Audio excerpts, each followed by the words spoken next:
समरंबा साहिब सुखदेव जी पधारेला हरे गुरु संतो भक्तो जग्या भाव। आज प्लासवा गामने आंगणे जयराम भाई ने त्या नवा मकान वास्तु निमित्ते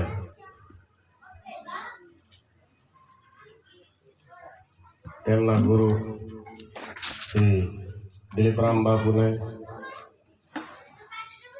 તેમજ બધા સંતો સગાવાલા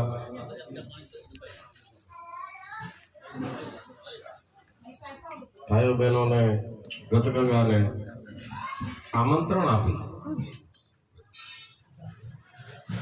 ભોજન અને ભજન સત્સંગ જે ગોઠવો બહુ સારી વાત છે। આપણા આદિ અને અનાદિથી આપણે ઘરે પ્રસંગો તો થતા હોય છે।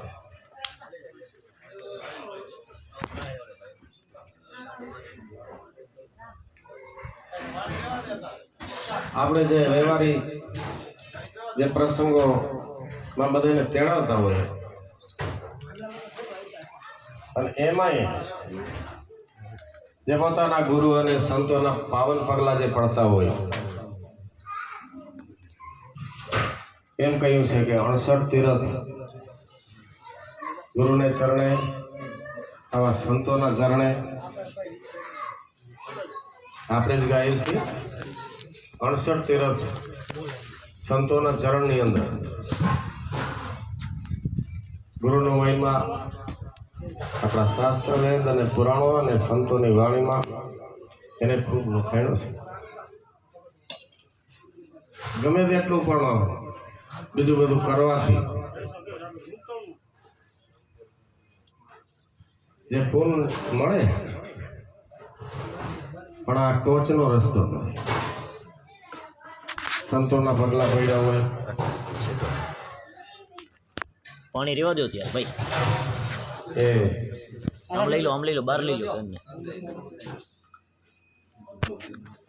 પાવન પ્રસંગ કહેવાય। આપણે વ્યવહારિકતામાં તો બધાને તેડાવતા હોઈએ છીએ, આપણી ફરજના કામ આપણા વ્યવહારના કામ કરતા હોય છે। કારણ કે જે સમજી ગયા હોય છે, આપ તો બધા પ્રેમી અંશો છો। અમે તો સેટ અહીંથી 350 કિલોમીટર દ્વારકાથી આવીએ છીએ। તમારા ગામમાં એકાદ બે વાયર કર્યા છે।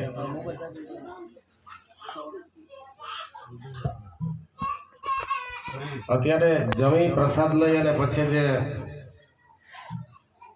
2-4-5 ઘરે અમે ગયા, બધાનો આપનો બધાનો ભાવ હતો। સમય ટૂંકો હોવા છતાં પણ બધાનો ભાવ હસવાઈ રહે એના માટે બધાને ખાલી જળ ગ્રહણ કરી કે ચા પાણી પીધા। આપનો નિર્દોષ અને નિખાલસ ભાવ છે, કારણ કે આપ એ ભૂમિકાએ પહોંચેલા છો કે આ મોઘો મનુષ્યનો દેહ મળ્યો એમ આપણી જેમ બીજા 84 લાખ યોનિમાંથી બધાને આવો જ અવતાર તો મળ્યો છે। જે ખોરિયાની અંદર મનુષ્ય દેહને પવિત્ર માનવામાં આવ્યો છે। મનુષ્ય દેહ પવિત્ર ઠામ છે, તરવા માટેનું નાવ કયું છે, તરવા માટેનો દ્વાર કયો છે। આ એક મનુષ્ય જન્મની અંદર જ તરાય એવું છે। આ જો ફેરો અને આ અવસર જો ચૂકી ગયા, જમનો મારે ખાવો પડશે, ઉપરાંત 84 લાખ યોનીમાં દર ભટકવું પડશે। આપણા સંતોને આની ચિંતા છે કે દેવોથી દુર્લભ એવો મનુષ્યનો દેહ મળ્યો, અને મનુષ્યનો દેહ મળ્યો અને જો એ અવસર ખાલી જાય, આ ફોગટ ફેરો થાય, એના માટે એને ચિંતાઓ છે। એના માટે એને ભજન કરીને આપણા માટે વાણીઓ કરી છે। મારું મન લાગ્યું રામમાંથી। કયા રામ કેવી રીતે રામ, કેનું ભજન, કેવી રીતે ભજન, એ સદગુરુના ચરણે જવાથી એની ખબર પડે. નકર તો કહ્યું છે કે દુનિયા જેમ 84 માંથી આવી છે, આપણું આગમન 84 માંથી થયું છે. જો સંતોની વાણીનો પ્રાસ ક્યાં મળે છે? દુનિયા 84 માંથી આ મોઘા મનુષ્ય દેહની અંદર એ અવસર તમને પ્રભુએ આપ્યો છે. આ અવસર જો રામ ભજવાનો છે, આ અવસર પાછો ચૂકી ગયા તો વળી પાછો 84નો ફેરો છે. જો જે ગોળ વસ્તુ હાલતી છે ને એનો કોઈ દી ક્યાંય એનો આંક ન હોય. આપણે વેલા બળદ જે ફરતા એનો કાંચીનો બળદ ફરે એ આ બધો 84નો ફેરો આવો છે. એમાં સંતોને તારવા માટેનો ભાવ હોય. સંતો બધા નિખાલસ, નિર્દોષ અને નિષ્કામ હોય છે. એને ખબર છે કે 84માં કેટલું દુઃખ છે. સંતોને ભૂતકાળ, ભવિષ્ય અને વર્તમાન બધાની ખબર પડે. આ યુગની રચના થઈ હોય તેથી પણ સંતો હોય, પેલા સંતો ઉતરે છે. આની હતા, હજી પણ છે, હજી પણ રહેવાના. અત્યારે કોઈ સંતો ન હોય એવું માની ન લેવાનું. આ બધા આપ સંતો છો. ભ્રમ સાધે છો બ્રાહ્મણા, આપ બધા ભ્રમનું સંધાન કરો છો. જે સાધે છે એ સાધુ. આત્મા અને પરમાત્મા વચ્ચેનો જે ગેપ પડી ગયો છે, જે અંતરાયો પડ્યો છે, જે ગેપ પડી ગયો, જે અંતરાય, જે સેટું પડી ગયું છે, એને હાંધવાનો માટે આ મોઘો મનુષ્યનો દેહ છે. આ તાતણો તૂટી ગયા પછી આ સંધાન તો વળી કેટલાય હજાર વર્ષો થયા પછી પાછો અવસર મળે કે ન મળે? આપણે જે કંઈ મૂડી કરી હોય, જે આખી જિંદગી કમાયા હોય, એ તો આપણું ફરજનું છે. સારું કોઈનો ઉપકાર કામ કર્યું હોય એ વ્યવહારિકતા માટે છે. મોક્ષ થવા માટે માત્ર ને માત્ર અજંપા જાપ ને નુરત સુરતની સાધના. આ સિવાય મોક્ષપદને પામવા માટે આતંકની જ્યાં સુધી ઓળખાણ ન થાય ત્યાં સુધી 84નો ફેરો ન કપાય. બીજું બધું મળી જાય, કદાચ રિદ્ધિ મળી જાય, સિદ્ધિ મળી જાય, દુનિયા તમને ઝૂકવા પણ માંડે, ઐશ્વર્ય, ધન દોલતની કમી ન રહે. એ તો બધાને ઘરે હોય. એથી માની નહીં લેવું કે આ ધર્માત્મા છે. સુત દારા ઓર લક્ષ્મી, તા પાપીને ઘેર પણ આ બધું હોય છે. એવું નથી કે ધર્મીને જ ઘરે આ બધું આવે. સુત કહેતા પુત્ર, દારા, લક્ષ્મી, ઐશ્વર્ય, પદ પ્રતિષ્ઠા ને પૈસો, સતા શરીર ને સંપત્તિ, આ તો બધું પાપીને ઘરે પણ હોય છે. જ્યાં કતલખાના આલી રહ્યા હોય ત્યાં પણ હોય છે. એથી આપણે જગ જીતી નથી રહ્યા. પણ સદગુરુના ચરણે ગયાથી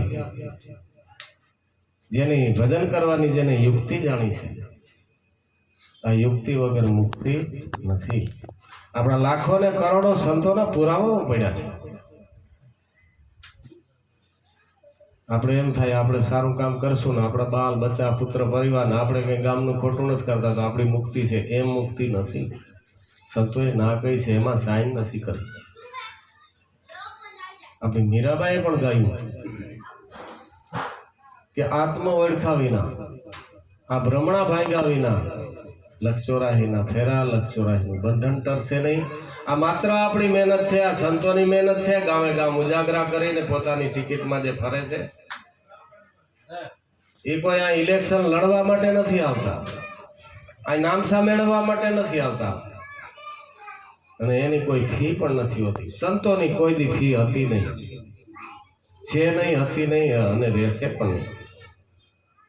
સાચા સંતો કેવા કે નહીં? જેમ છે એમ તમારા ઘટની અંદર બતાવી દે એ સાચા સંતો. અખિલ બ્રહ્માંડનો જે કરતા, અખિલ બ્રહ્માંડનો નાયક જેમ તમારા ઘટની અંદર બેઠો છે. આ જે દીબાને ઘડી આ બંગલાને બનાવીને આની અંદર બેસી ગયો, અને ઈ બંગલાની અંદર ને આપણી ખોજ નથી ને આપણે બહાર ગોતી છે, આપણી ભૂલ નથી જાતી. આપણે એમ કહી હું નરેન્દ્ર મોદીને ઓળખું છું, કેશુભાઈ પટેલને ઓળખતો હતો, આપણે ભૂપત પટેલને ઓળખું છું, પણ તમે તમને ઓળખો છો? તમે કોણ છો? ક્યાં છો તમે? તમે કોણ છો? કોઈ જાતિ પાતિ એને છે? એને સ્ત્રી પુરુષ છે? એને નાનો મોટો છે? નથી. ત્યાં જાતિ અને પાતિ કોઈ નથી, ત્યાં ઊંચો નીચો કોઈ નથી, બધામાં હરખો જ છે. કોઈમાં વધારે ગ્રામ કે વધારે કિલ્લા કે વધારે મણ એવું છે ને, કે આ ખોરિયામાં વધારે છે ને આવા વર્ણમાં જન્મ લે એના માટે આ કિલો એક ને પછી નીચા વર્ણમાં જન્મે તો એને 500 ગ્રામ થઈ જાય, 250 ગ્રામ થઈ જાય. આવો મુદ્દો ક્યારે જોયો તમે? આપણા 4 વેદ, 6 શાસ્ત્રો, 18 પુરાણ, 108 ઉપનિષદ, બધા ગ્રંથોની અંદર અને સંતોની વાણીના તમે અનુભવ કરી લેજો, આવું ક્યાંય નથી. ફરક કેટલો કે સંતોએ એના ઘટની અંદર પ્રગટ કરીને જોઈ લીધું અને આપણું અંધારામાં જાય છે એટલું જ. હીરો છે એની અંદર પણ એ કચરામાં ખોવાઈ ગયો છે, માત્ર ફરક એટલો. બતાવે સરખા ત્યાં કોઈ ફરક છે જ નહીં. ફરક કેટલો? સમજૂતીનો ફરક, યુક્તિનો ફરક. એટલે આપ બધા તો આમાં મોટે ભાગે એ વચનને વરેલા છો. આપ બધા વચન રે વિવેકી નરને નાર, એને બ્રહ્માદિક દેવતાઓ ભાઈએ લાગે છે. આવો વચનનો મહિમા છે. એ વચન થકી આકાશ, એ વચન થકી આ પૃથ્વી ઠેરાઈ રહી છે. એ વચનના આધારે બધું છે, આ વિશ્વાસના આધારે છે. આપણી અંદર જે હાલી રહ્યો એ એમને રોગો આવે છે, વિશ્વાસના આધારે હાલે છે. જો આપણે હોઈ જાય પછી નસકોરા બંધ થઈ જાય તો શું થાય આપણી હાલત? દવાખાનું છેટું હોય અને એ હલાવી રહ્યો છે. આપણે હમણાં આ વાયક પૂરો થતાની સાથે હમણાં જે જયમાં એને પાચન તંત્ર એ કરશે, બધા વિભાગો એ વેચી દેશે. એમાં બધી ઓફિસો જે અંદર કચેરીઓ બધી છે એનો માલ એ કચેરીઓ કંપનીમાં આપી દે. એની અંદર બેઠો બેઠો આપણું કંઈક કામ કરી રહ્યો છે, આપણી સેવા કરી રહ્યો જેવો તેવો છે. આપણી આ નગરની અંદર, આ બજારોની અંદર આ કચરો એ કાઢી રહ્યો છે, તો આપણું કેવું કામ કરી રહ્યો છે? લાસ્ટમાં લાસ્ટ, છેલ્લામાં છેલ્લું એ કામ કરી રહ્યો છે. જેવું તેવું છે. એનો આપણે ક્યારેય ઉપકાર જોયું કે આ બધું કેમ હલાવે છે? આંખોમાં તેજ કોણ આપી રહ્યું છે? કાનથી સંભળાય કેમ છે? વાળ નખ વધી રહ્યા છે. આ એક એકનું ધ્યાન રાખી રહ્યો છે. એટલે એનું ભજન કરવું પડે, એટલે એને ઓળખવો પડે. અને ઈ આપણી અંદર જે આ હલાવી રહ્યો એને ન ઓળખાય ત્યાં લાગી આ ફેરો નહીં મટે. આ ફેરો મટે એવો નથી, આ એમને નહીં મટે. ચકલાને ચણ નાખવાથી, ગાયોને ચરો નાખવાથી, ક્યાંય પદયાત્રા કરવાથી પણ આ વસ્તુ હજી બાકી રહી જાય છે. એનું તમને ફળ મળશે, એનું તમને પૂન મળશે, પણ ક્યારે? બીજો જન્મ થશે ત્યારે. આપણે કોઈ એવા પ્રાણી પશુને એવું બનશું ત્યારે કોઈ આપણે ખવડાવી દા, આપણે કોઈ પારશે. જો આ મનુષ્યનો ફેરામાં આપણે જો એની ગણતરી ન કરીએ કે આ મનુષ્યનો દેહ દેવોથી દુર્લભ છે અને આપણે આમાં ભજન ના થાય તો બાવરીઓ જ્યારે બનશું ત્યારે ભજન થાય ના થાય? જો પૃથ્વીને જોયા રાખ્યું, ઝાડવું મોટું થાય ને પૈડિયા જ્યારે આવે, ફૂલ આવશે, જ્યારે આવશે ત્યારે ખાટા પેલા આવશે પછી મીઠા થશે. એ બધાનો નિયમ એવો છે કે જ્યારે પાકે ત્યારે મીઠા થાય. આપણે જેમ પાકીએ એમ. એટલે સંતો આ ખારક ને આ ખાટાશમાંથી સંતોના શરણ જેની છે. આપણે તો કેવા ગુરુ મળ્યા છે, આપણી પરંપરા કેવી છે. અમારા કહેતા આપણા બધાના સૌના આ પ્લાસવામાં જ મારી ભૂલ ન થતી હોય તો પ્રેમ સાહેબથી. પ્રેમ સાહેબ કેવા નિખાલસ અને એના અનેક પરચાઓ આ જ ગામની અંદર જે કુંભારામ બાપના ગુરુ હતા. અહીંયા પ્રેમ સાહેબને ગુરુ કર્યા પછી આપણા વરણમાં આપણે બધા એક જ કહેવાય. અંધશ્રદ્ધા અને વેમના કારણે કે આ ગુરુ કર્યા તો આપણે છેટ લાગી ગઈ અને નાથથી બહાર કાઢવામાં આવ્યો. તેથી આવું હતું આપણે. હવે એ તો દુઃખ નથી તમને કાંઈ. તેથી પણ એને ભક્તિને, એને ગુરુ ભાવને જ્યારે તોડ્યો નથી. પોતાની આર્થિક સ્થિતિ નબળી છતાં એવા મહાન સંત થઈ ગયા આપણે ભૂટકિયામાં. અહીં જ્યારે ઉપદેશ લેવા આવ્યા હશે, અહીં કેટલી વખત ગુરુના દર્શન કરવા આવ્યા હશે, આ ગામમાં કુંભારામ બાપાના પગલાં પડ્યા હશે, આ ગામની કુંભારામ બાપુને યાદી હશે કે પ્લાસવામાં મારા ગુરુ સાહેબ પ્રેમ સાહેબ છે. આવા ગુરુ, આવા સંતની આ ભૂમિકા છે. અને આમાંથી કોઈ પાછા હજી પ્રેમ સાહેબ આવ્યા હોય તો કેમ ખબર પડે? ભગત બીજ પલટે નહીં, જુગ જાય અનંત, ઉસની પેઢી ઉતરે આખીર સંતના સંત. આ ભગતનું જેના બીજ પડી ગયું છે, જેને ભજન કર્યું છે, એ બીજ પલટે નહીં, ઉચની જ પેઢીમાં ઉતરે. સમાજ તો એને હોય નહીં. સંતો ક્યાંય સમાજ જોઈને એવી રીતના ના હોય કે ઊંચા જ વરણમાં કાયમને માટે જન્મ લેવો, એવું ક્યારે હોતું નથી. આપણા જોવા અવતારો બધા શૂદ્રને ઘરે પણ અવતાર લીધો, ક્ષત્રિયના ઘરે અવતાર લીધો, એને ભિન્નભાવ હોતો જ નથી. એમાં આપણા સંતો આવી આપણે સાચો રસ્તો બતાવ્યો. આપણા સંતો બધા નિર્મળ સ્વભાવના થઈ ગયા. પ્રેમ સાહેબના ગુરુ હરિ સાહેબ, એના ગુરુ ખમિયા સાહેબ, એના ગુરુ લક્ષ્મી સાહેબ, એના ગુરુ ત્રિકમ સાહેબ, એના ગુરુ ખીમ સાહેબ, એના ગુરુ ભાણ સાહેબ, એના ગુરુ સષ્ટમ સ્વામી, એના ગુરુ જાદવ સ્વામી, એના ગુરુ રઘુ સ્વામી, એના ગુરુ નીલકંઠ સ્વામી, એના ગુરુ પદ્મનાભ, એના ગુરુ કબીર સાહેબ. આવી આપણી ધારાના સંતો થઈ ગયા. જેવો નિખાલસ ભાવથી એ ધારાની અંદર આપણે બેઠા. એ ધારાનો તમને ઉપદેશ મળ્યો અત્યારે. તેથી તો ભક્તિ સહજ નથી, ઘણો બધો અંકુશ હતો. અત્યારે આપણે કોઈ પ્રકારનો અંકુશ નથી. હવે આપણે આમાંથી વંચિત રહી જઈએ. આપણામાં દાન દક્ષિણા લેવામાં નથી આવતી. અત્યારે અમે તો કાઠિયાવાડમાં છીએ, ત્યાંથી ઉત્તર ગુજરાત, મધ્ય ગુજરાત, પશ્ચિમ ગુજરાત અને પૂર્વ ગુજરાત બધાયના અને એ સિવાયના પણ અમુક જે બીજા રાજ્યના બાપુના વખાણ કરે છે કે આવા ગુરુ તમારા અત્યારે આવા હળાહળ યુગની અંદર જેની કંઈ ફી નથી ને તમે એના ચરણોમાં દર્શન કરવા જાઓ ત્યારે તમે એક પણ પૈસો કોઈ લેતા નથી. આવા એકથી ચડિયાતા સંતો નિષ્કામ ભાવથી પોતાના ખર્ચે આવ્યા અને કોઈ દાન દક્ષિણા નહીં. આવો આપણે આ સિદ્ધાંતિક, આપણો આ સત્ય, આવું આપણે વચન મળ્યું. અને એવા જ પાછા અમારે દિલીપરામ બાપુ સહજ સ્વભાવના, નિર્મળ સ્વભાવના. એમાં કેટલાય ગુણ, સંતોના ગુણ આવા હોય છે. જુઓ સંતોના ગુણ કેવા હોય છે તો દિલીપરામ બાપુને જોઈ લેજો કે સંતોના ગુણ આવા હોય છે. અમારે વિરમભાઈ, અમે બધા ગુરુભાઈઓ કહેવાય. અમે જે 2050 હતા બાપુએ અત્યારે ઉપદેશ અત્યારે દે છે તો બધા અમે સીતાવી 3000 જેવા ગુરુભાઈઓ છે. આપણા બધા ગુરુભાઈઓના મળીને 3,500-4,000 બીજા થાય છે. આવી ગતગંગામાં આપણે એ આનંદથી લહેરથી ભજન કરીએ.